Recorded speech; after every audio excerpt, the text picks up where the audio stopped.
Students, see, in my last video I completed the carbohydrates part, which was very lengthy, and this protein, this nucleic acid, vitamins, all those topics also we are going to cover.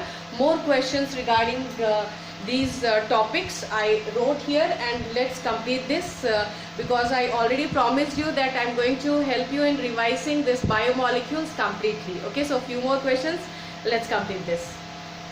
So see here, why this open chain, why this was actually not considered to be the correct structure for glucose. So this was the open chain structure was not giving. What exactly was not given? See, these are actually questions are from your book only. So NCERT textbook, if you are going to see these kind of questions, so I'm writing here only the answers. Okay. And see what exactly we are not going to get from this open chain structure of glucose. So this 2,4-DNP test, we are not going to get this. And this glucose penta-acid, why this glucose penta-acid is not reacting with hydroxylamine. So this explanation also we cannot give if we are thinking about the open structure of glucose. Okay, so this next part in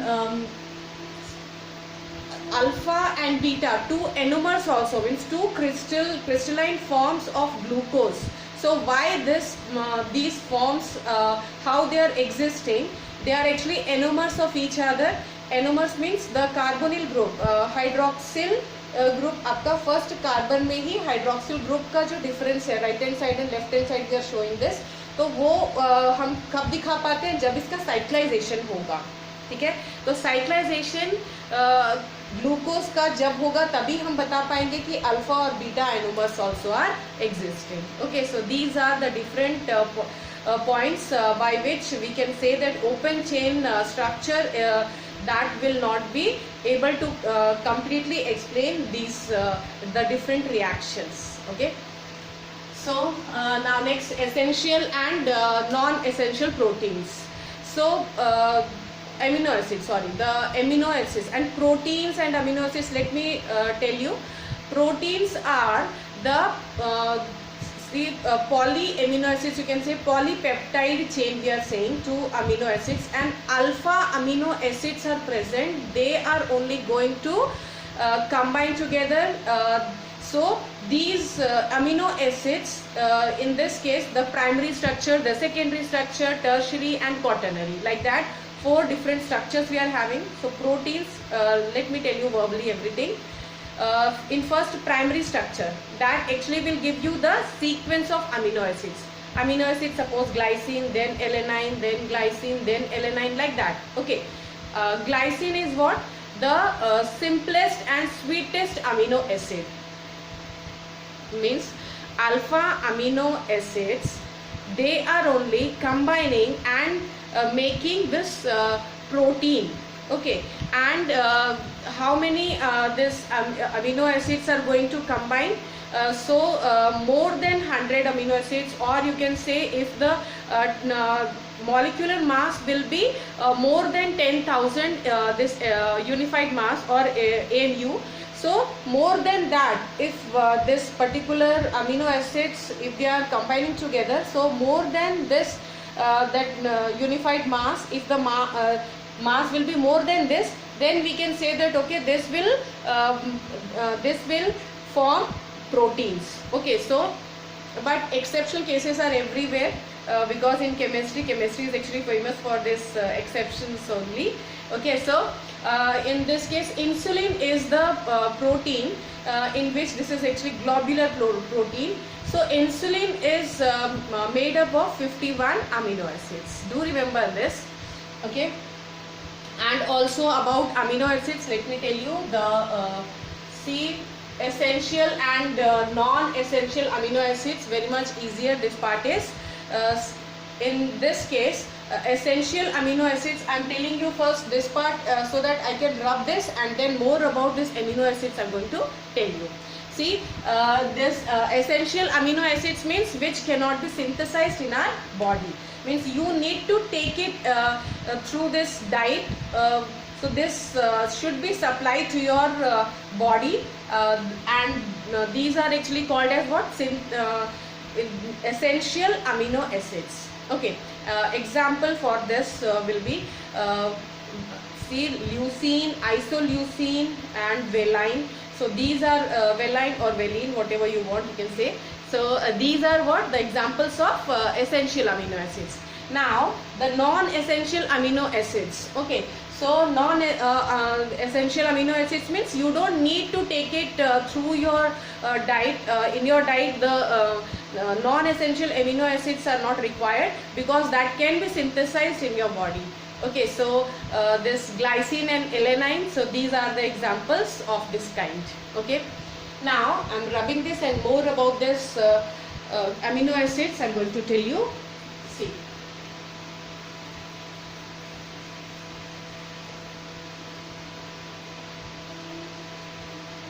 Okay, now this next part is peptide bond. Okay, so peptide bond, I actually made the in this case I made the structure, but if you want, I'm going to tell you again. See here, this suppose you are having this NH2 and this COOH. Okay, so this is H and this is R. So this is actually the see, this is the structure of amino acid, and why we are actually calling it alpha amino acid. See, alpha amino acids, and 20 that amino acids means the standard amino acids, 20 amino acids are present. So these 20 amino acids, if see, the alpha amino acids only are going to form this proteins. Okay, तो देख लीजिए alpha amino acid यानी ये आपका COOH, this is the functional group. Functional group का adjacent carbon will be called as alpha carbon. जो group इससे attached है that will be called as, suppose this NH2, so this will be called as alpha.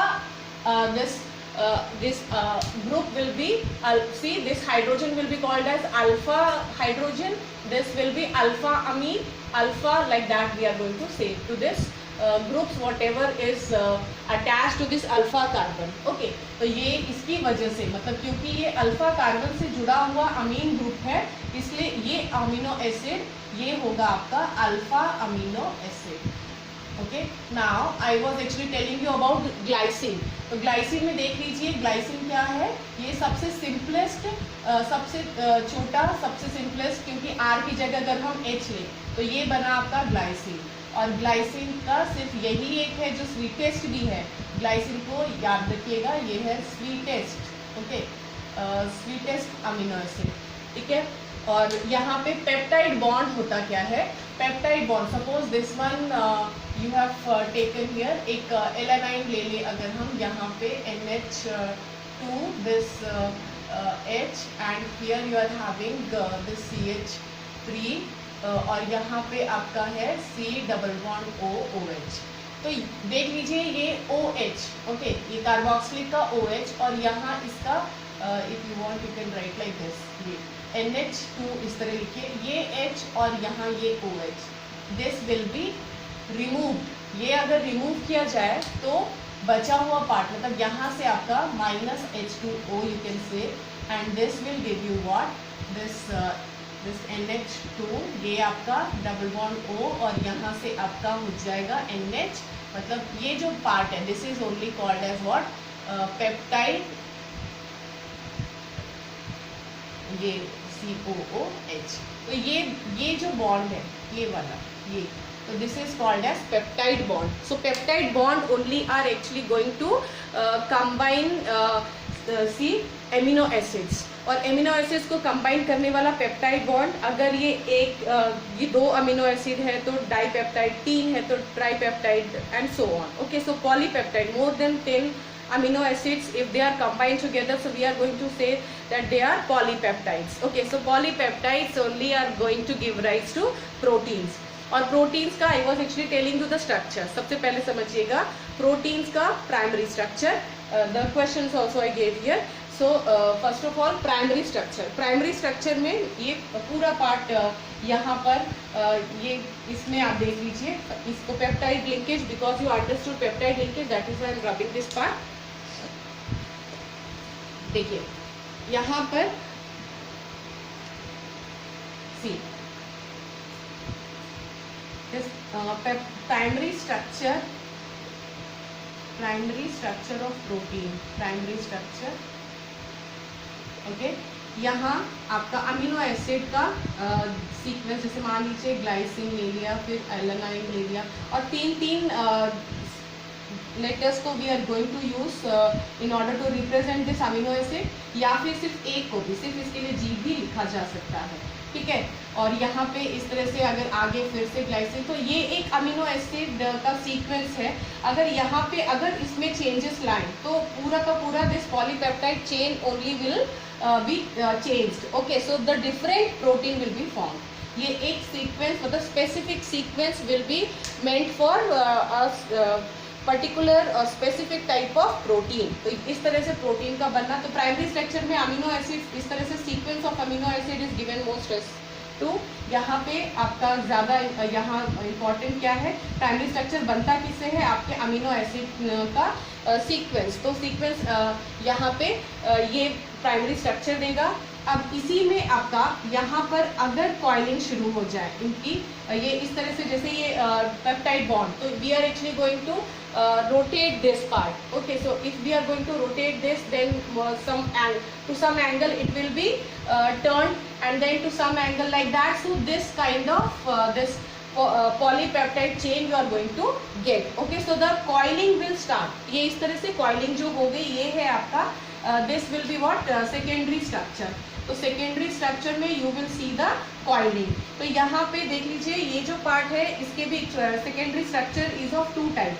एक है आपका alpha helix और दूसरा है आपका बीटा प्लीटेड शीट्स। तो दो है आपके, देख लीजिए यहाँ पर। इसमें आपका जो अल्फा हेलिक्स और बीटा प्लीटेड शीट, तो अल्फा हेलिक्स यहाँ पे आपका एक जो NH2 एक ग्रुप एक अमीनो एसिड का, और दूसरे जो अमीनो एसिड का आपका COOH पार्ट, COOH ग्रुप। तो ये सब, और फिर दूसरे का एक और अमीनो एसिड उसका, तो ये सब इनके हाइड्रोजन बॉन्ड से भी ये जुड़े हैं, यहाँ पे ध्यान दीजिएगा।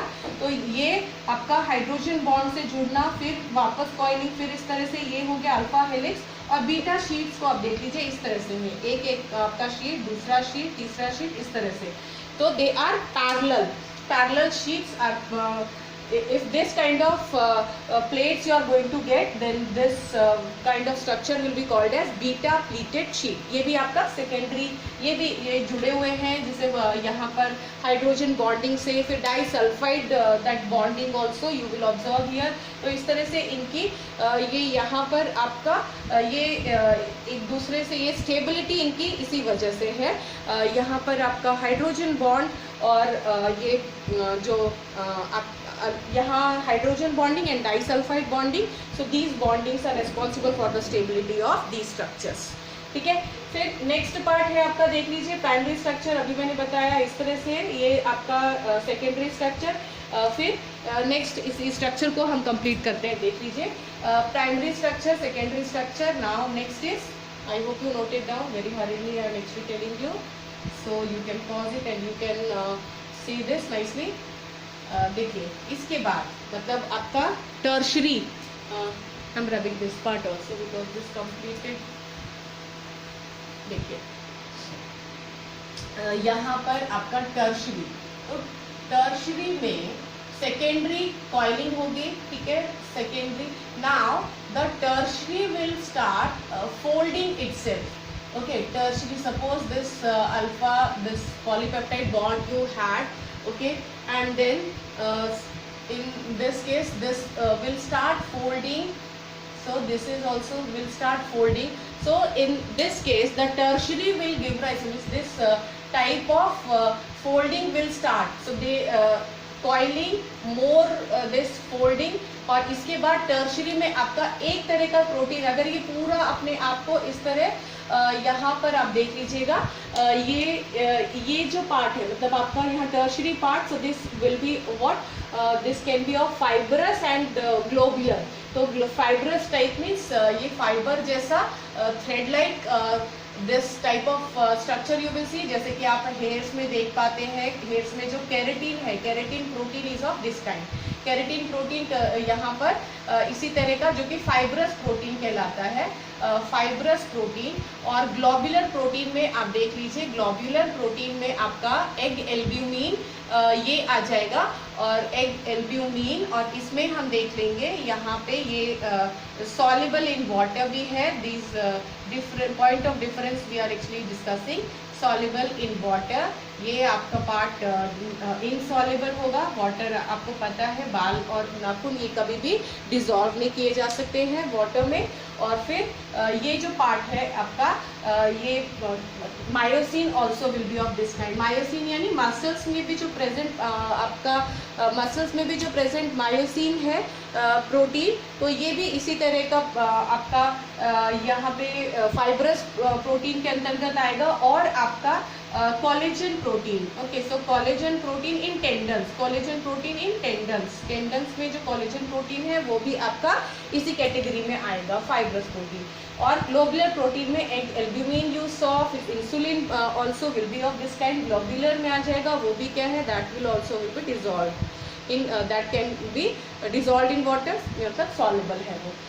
ये इस तरह से हम देख पा रहे हैं इनके बीच में डिफरेंस, फाइब्रस और ग्लोबुलर के बीच में। और चौथा पार्ट आपका है टर्शरी के बाद क्वाटरनरी। तो टर्शरी में folding of this the strands which we got, तो इनमें धीरे धीरे ये जो पूरा ग्लोबुलर प्रोटीन एक स्फेरिकल टाइप सा शेप हो जाएगा ग्लोबुलर प्रोटीन का, और थ्रेड लाइक जो स्ट्रक्चर है वो होगा फाइब्रस का। तो इस तरह से ध्यान दीजिएगा, ग्लोबुलर और स्फेरिकल शेप, और थ्रेड लाइक अगर है तो fibrous protein. Okay, so these are the different types of protein.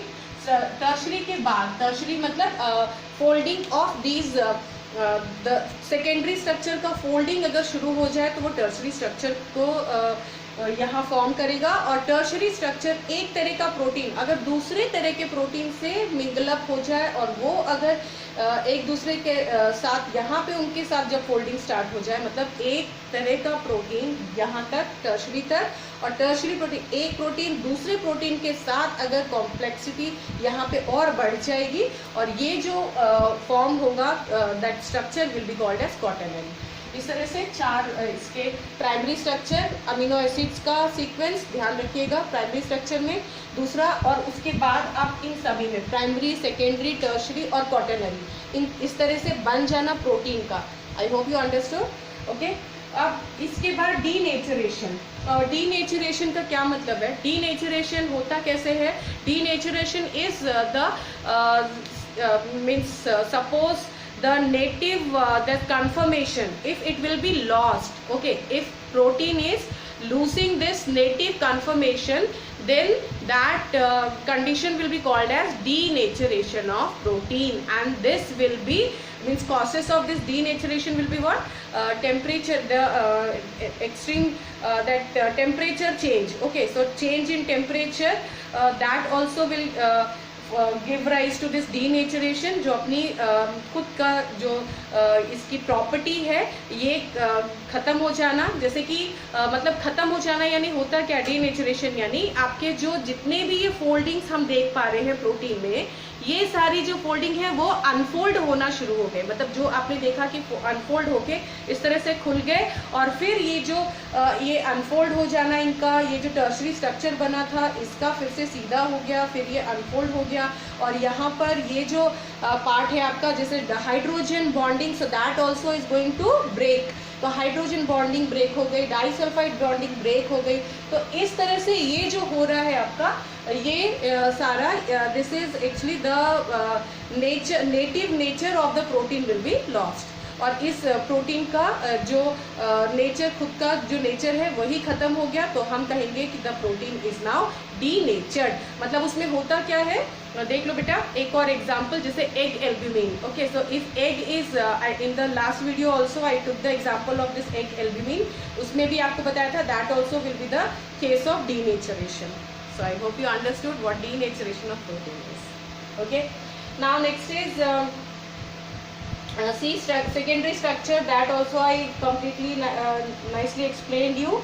what this alpha helix and beta pleated sheets, the two types of structure of secondary structure, ये भी हम देख चुके हैं. Now hydrogen bond is actually between NH2 of one of the amino acid and okay, so peptide bonding. So what peptide bond is, that also we already discussed. Okay, so next is fibrous protein और globular protein में देख लीजिए. यहाँ पे आपको I hope you all have taken screenshot. ये part आप देख लीजिए as it is, आप इसको दिखा रहने दीजिए. फाइब्रस और यहाँ पे ग्लोबुलर का अंतर लिख दिया है. उसके बाद मैंने DNA और RNA के बीच में अंतर लिखा है. ये भी आप एग्जैक्टली देख लीजिए. फाइब्रस प्रोटीन में अभी जस्ट वर्बली आपको बता ही चुकी हूँ. यहाँ पे देख लीजिए. ये इसके बाद एंजाइम्स. तो व्हाट एंजाइम्स आर, तो एंजाइम्स के बारे में भी सुन लीजिए. एंजाइम्स आपके बायोकैटलिस्ट हैं, यानी they are actually going to speed up the reaction which are going on inside the this living organism. मतलब जो बायोकेमिकल रिएक्शंस हैं उनको स्पीड अप करने का काम एंजाइम्स करते हैं. फॉर एग्जाम्पल, और उनका देख लीजिए नाम कैसे दिया जाएगा.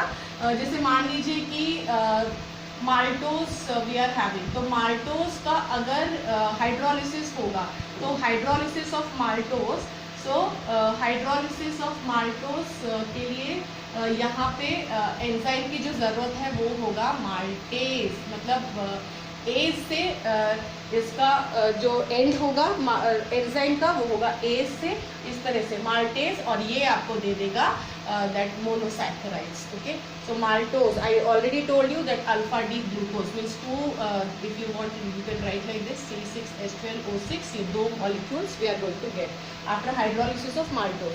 तो इसमें यूज़ किया जाने वाला जो एंजाइम है वो होगा maltase. We are going to say, ठीक है. जैसे अगर कोई आपका और हाँ, हमेशा ध्यान रखिएगा एंजाइम्स की स्पेसिफिसिटी बहुत ज़्यादा है. Enzymes they are actually very much specific in nature. ये lock and key that in bio students they all might be knowing that lock and key like that, this theory also, this hypothesis also we are going to study. यहाँ वहाँ हम पढ़ते हैं, we are studying in that bio part. तो वहाँ पे आपका कि एक जैसे लॉक एंड की कैसे है, मतलब लॉक एक specific key only is going to open up this, है ना. तो वैसे ही यहाँ पे एक सबस्ट्रेट और एक particular type of enzyme only can be fitted into that. So that specific reaction only can be this speeded up by the one specific type of enzyme. तो कोई भी रिएक्शन एंजाइम कोई भी एंजाइम आके किसी भी रिएक्शन को speed up करे ऐसा नहीं है. Specific enzyme is meant for specific reactions. और एक जैसे ऑक्सीडेशन और रिडक्शन अगर एंजाइम करवा रहा है हमारी बॉडी में, तो we are actually going to call that enzyme as oxidoreductase. Okay, so ase word we are zymase, so invertase. Okay, so these are what the different enzymes. So I hope you understood what enzymes are. Now next, vitamins. Okay, so now let's talk about vitamins. Vitamins में देख लीजिए क्या है. vitamins को भी हम classify करते हैं फैट सॉल्युबल. देखिए यहाँ पे फैट सॉल्युबल और वाटर सॉल्युबल. तो फैट सॉल्युबल विटामिन्स कौन कौन से हैं? A, D, E and K, ठीक है. और वाटर सॉल्युबल में B एंड C. तो B में भी आपका B1, B2, जैसे B1 का क्या the chemical names also you all should know. A का नाम यहाँ पे जैसे chemical name of A, B, C, D.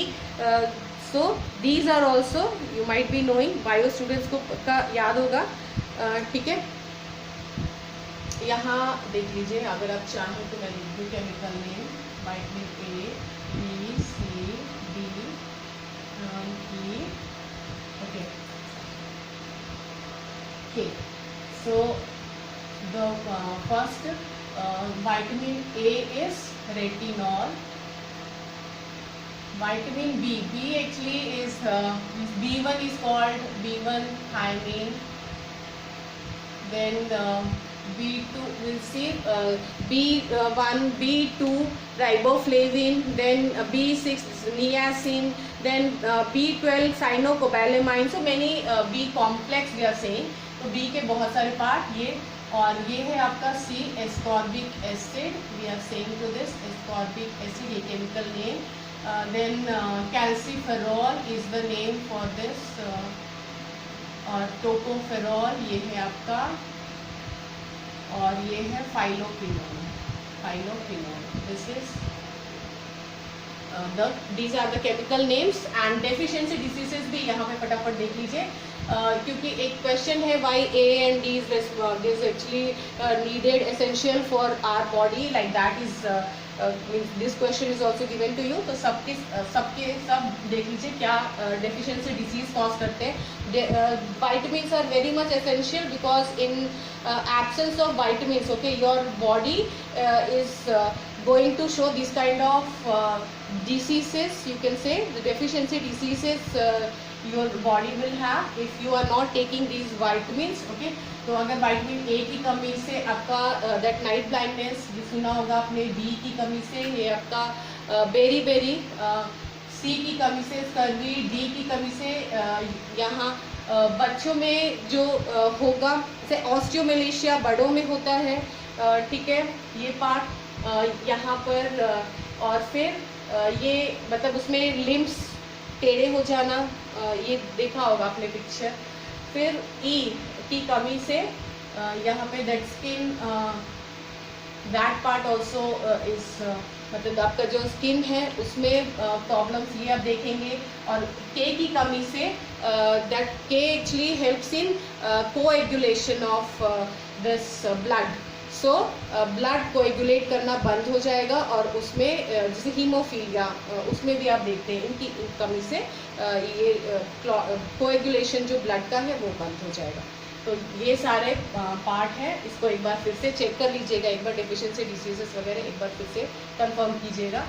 Next ये इसके बाद विटामिन्स के बाद देख लीजिए अब हमारे पास आरएनए और डीएनए. इसको भी अच्छे से मैं पहले तो यहाँ पे जो डिफरेंस, पॉइंट ऑफ डिफरेंस है वो पहले समझ लीजिए, उसके बाद I tell you nucleotide, nucleoside, इनके बीच में अंतर, और इनका डीऑक्सी राइबोन्यूक्लिक एसिड और this ribonucleic acid. In previous video also I told you that the ribose and pentose sugar, so how they are looking like and what exactly this 2-deoxy ribose sugar वो कैसा दिखता है, ये सब हम already बात कर चुके हैं. अभी इन दोनों में न्यूक्लियोसाइड और न्यूक्लियोटाइड में अंतर भी हम देख लेंगे. So after this chapter will be completely over. यहाँ पे पहले हम समझ लें डीएनए. ओके, तो डीएनए और आरएनए में अंतर. सबसे पहला तो DNA is actually the hereditary means the transmission of hereditary character, transmission of from one generation to other. Okay, so this hereditary that means whatever traits will be carried by from parents to the offspring, like that. DNA में ही ऐसा है जो parents में जो भी features, जैसे हो सकता है इसका नाक, या हो सकता है आँख, ये है मम्मी की तरह, पापा की तरह. We are actually saying like this to our children also, कि वो तो हमें ये सब आता कहाँ से है, डीएनए के through. Okay, so DNA is used for hereditary, means that hereditary material will be transferred from one generation to other. तो ये पार्ट. और आरएनए का काम है प्रोटीन सिंथेसिस. तो सिंथेसिस प्रोटीन का आरएनए की वजह से होगा. और this thymine is present in DNA. Nitrogenous base में एडेनिन, थाइमिन, साइटोसिन और guanine, these are actually present in DNA. और नाइट्रोजिनस बेस जो RNA का है, so that is containing all the all the different components the same, खाली thiamine की जगह uracil present होगा RNA में, ये ध्यान रखिएगा. और यहाँ पर आप देखिए डबल स्टैंडर्ड है आपका DNA और सिंगल स्टैंडर्ड RNA. तो यहाँ पर जो complementary means the nitrogenous base में, जैसे adenine is complementary and it is making the pair. Okay, base pair बनाते हैं. और पेयर क्या है, पेयरिंग जो होगी वो सिर्फ और सिर्फ स्पेसिफिकली आपका जैसे adenine will pair up only with thymine, cytosine सिर्फ ग्वाइनिन के साथ पेयरअप होगा. और क्वांटिटी भी हम इससे डिटरमाइन कर सकते हैं. In previous video I explain you about this. उसके बाद आपका नेक्स्ट सिंगल स्ट्रैंडेड है आरएनए. ठीक है, ये ध्यान रखिएगा। और यहाँ पे डीएनए में this deoxy means deoxy ribose sugar will be present, मतलब alpha D 2 deoxy ribose sugar will be present, और यहाँ पे होगा राइबोज शुगर, ये part. So this was all about, okay, so we completed this part also, this DNA and RNA. अब यहाँ पे उसका स्ट्रक्चर देख लीजिए ध्यान से।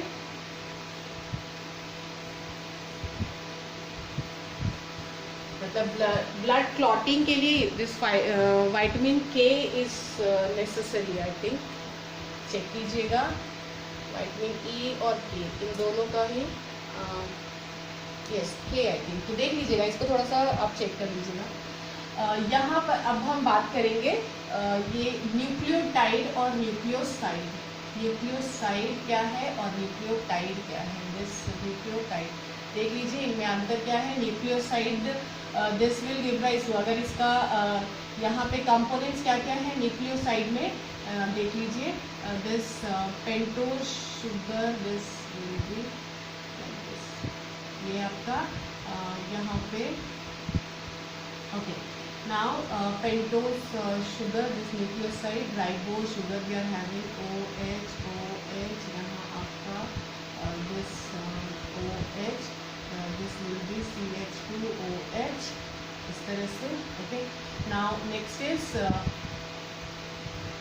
ये है आपका beta part, okay, OH we are writing like this. तो ये आपका यहाँ पे ये जो न्यूक्लियोसाइड में ये आपका राइबोज शुगर, सो ये फर्स्ट कार्बन नंबर 1 पे, carbon number 1 will carry what, यहाँ पर आपका इस nitrogenous base will be present, इस तरह से। ये है आपका नाइट्रोजिनस बेस, जो कि 1 डैश दिखाएंगे हम, क्योंकि बेस जो नाइट्रोजिनस बेस है उसके कार्बन को भी हमने नंबरिंग किया है 1 2 3 4, तो हम इसके लिए जो हमारा ये शुगर का ये राइबोज जो शुगर है, डीऑक्सी राइबोज शुगर, 2 इसको हटा दीजिए, डीऑक्सी राइबोज शुगर हो जाएंगे, और ये तो आपका राइबोज शुगर। तो इस न्यूक्लियोसाइड की हम अभी बात कर रहे हैं।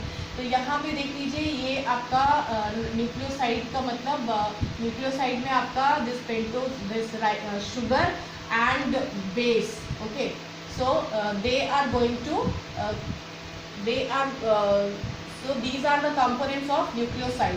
और यहाँ पे देख लीजिए आपका ये जो if you want you can write like this, ये पेंटोज शुगर जो है, pentose sugar plus this nitrogenous base plus phosphoric acid H3PO4, इस तरह से अगर आपका ये है न्यूक्लियोटाइड के कंपोनेंट्स, और न्यूक्लियोसाइड इससे बनता है।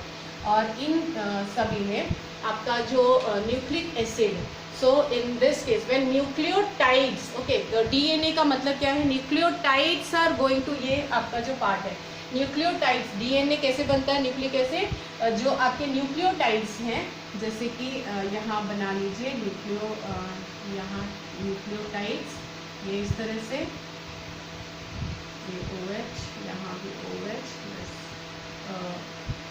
here your OH was there, and then your nitrogenous base, यहाँ, और यहाँ देख लीजिएगा, ये जो पार्ट है, यहाँ पर आपका है this OH was there, okay, and this was bonded with, ये O के साथ जुड़ा है phosphorus, double bond with this, then O negative, यहाँ पे आपका ये जो OH था, तो H के साथ ये जो बॉन्ड यहाँ इस तरह से बॉन्ड बनेगा, यहाँ पर इसका H निकल के, और यहाँ इसका OH, okay, minus H2O you can right. तो उससे ये जो बॉन्ड बना है ये, और यहाँ पर इसके साथ भी अगर जुड़ जाएंगे, ठीक है, अगर यहाँ पे इसके साथ जुड़ेगा, तो देख लीजिए, इसको हम पहले ये इस तरह से जोड़ के, तो ये क्या है आपका एक डाईफॉस, मतलब यहाँ पे आपको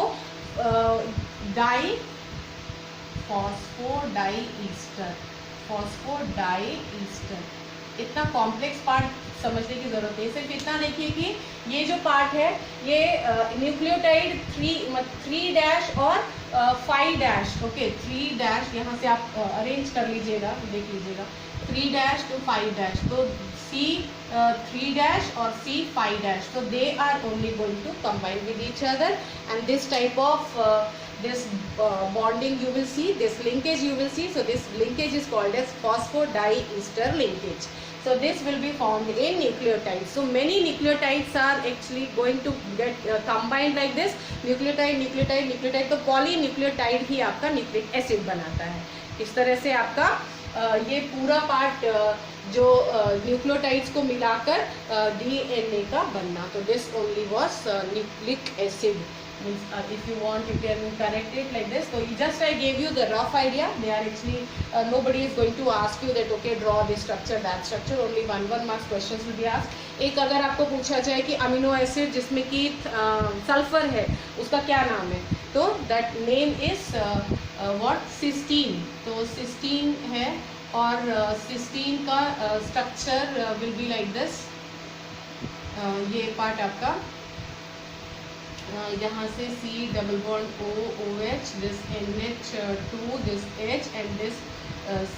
इन दिस केस यहाँ पर आपका ये जो पार्ट है ये इस तरह से, और ये एक SH इस तरह से आप दिखा पाएंगे इसे. ये S इसके यहाँ देख पा रहे हैं आप, एक और CH3 इन दिस के CH2, सॉरी CH2 यहाँ होगा, और एक और SH. ये जो है स्ट्रक्चर दिस पार्ट, तो ये इस तरह से स्ट्रक्चर ये किसका है, दिस इज सिस्टीन. तो सिस्टीन में SH ये सल्फर प्रेजेंट है, ध्यान रखिएगा. ये सल्फर कंटेनिंग अमीनो एसिड्स का नाम क्या है, सिस्टीन.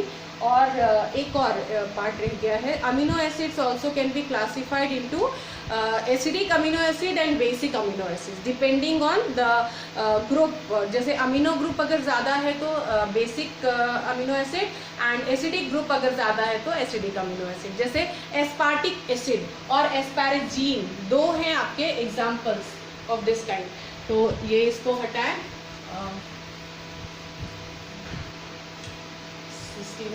ओके, तो एस्पार्टिक एसिड. ओके, तो यहाँ पे आपका ये देख लीजिए COOH.